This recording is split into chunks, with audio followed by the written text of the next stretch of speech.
Assalamualaikum warahmatullahi wabarakatuh. Perkenalkan, saya Nur Hafifah dari program studi Ekonomi Syariah kelas 5C. Di sini saya memenuhi tugas Koperasi Syariah oleh dosen pengampu Ustadz Syaifuddin Syuri MEI.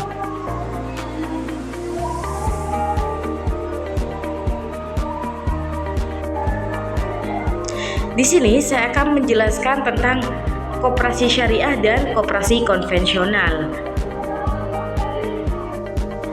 Nah, sebelum lanjut ke pembahasan, saya akan menjelaskan tentang apa sih pengertian dari koperasi sendiri.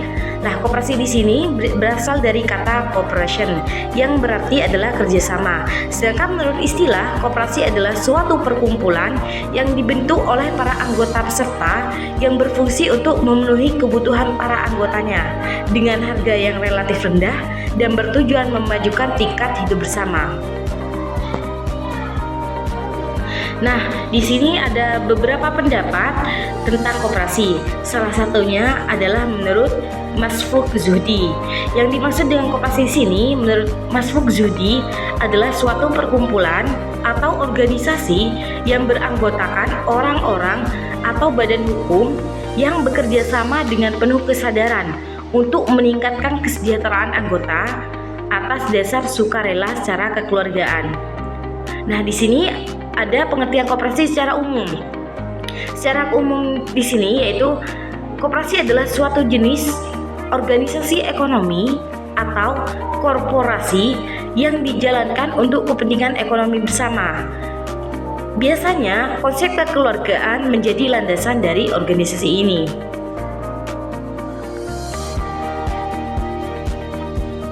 Nah, di sini saya akan lanjut ke pembahasan selanjutnya, yaitu pengertian dari koperasi konvensional sendiri. Nah, koperasi konvensional adalah sebuah organisasi ekonomi atau badan usaha yang dimiliki dan dioperasikan oleh para anggotanya untuk memenuhi kepentingan ekonomi bersama.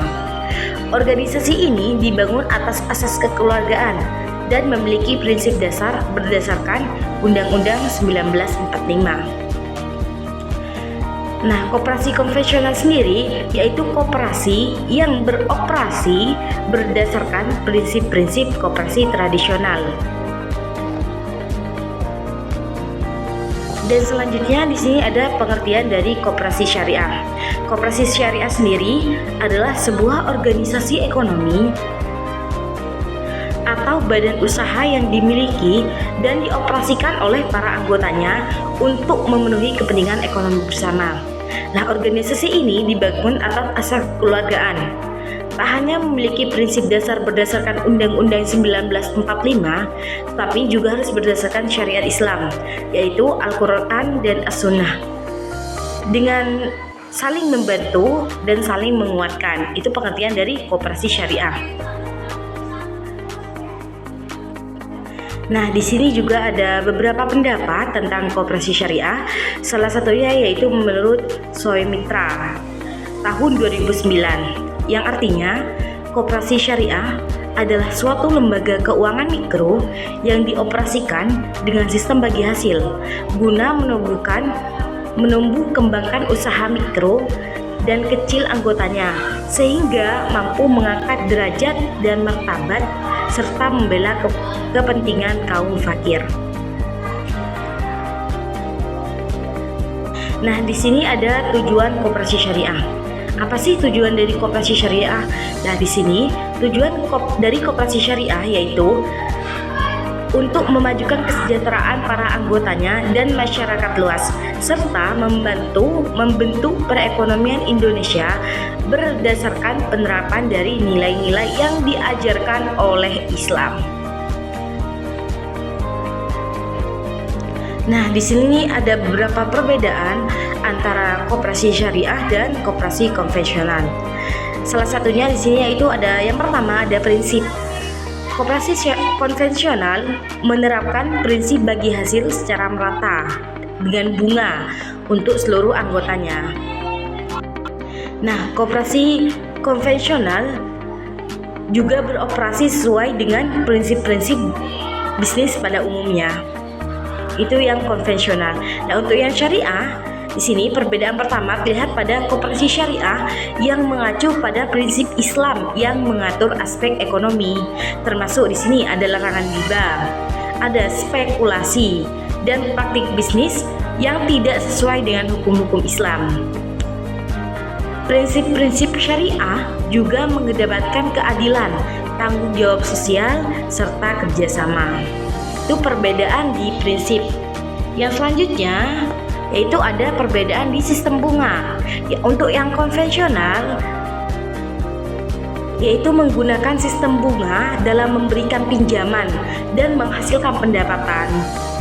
Bunga akan dihitung sebagai biaya tambahan pada jumlah pinjaman yang harus peminjam bayarkan nantinya.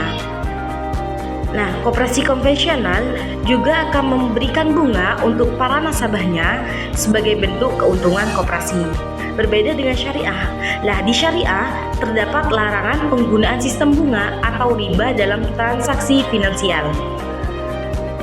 Penghasilan dan biaya koperasi akan mengacu pada prinsip keuntungan bersama atau mudharabah atau pembagian risiko dan keuntungan.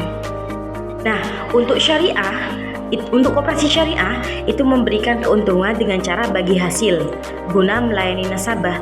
Lah, untuk konvensional bedanya di sini, kalau konvensional itu menggunakan bunga, kalau di syariah itu menggunakan bagi hasil, teman-teman. Dan selanjutnya yaitu ada di penyaluran produk. Untuk yang konvensional itu memberikan sistem kredit barang atau uang pada penyaluran produknya.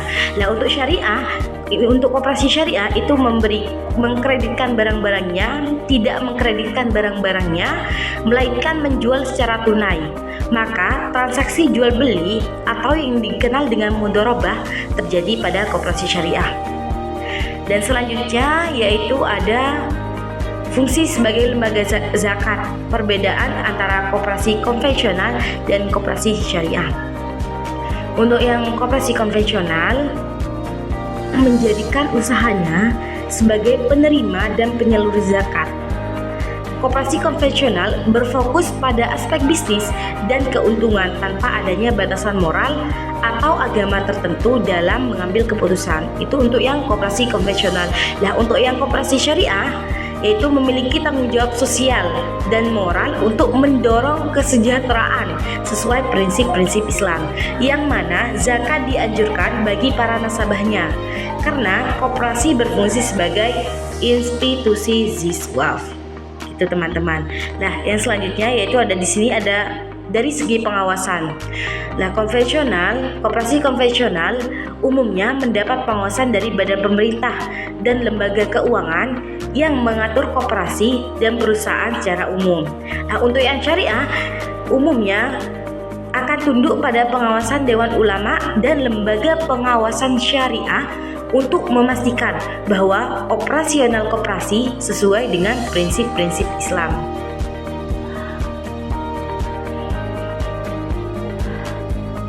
Terima kasih, mungkin itu saja yang bisa saya sampaikan. Kurang lebihnya, jika ada keterangan yang belum bisa dipahami, saya mohon maaf yang sebesar-besarnya. Wassalamualaikum warahmatullahi wabarakatuh.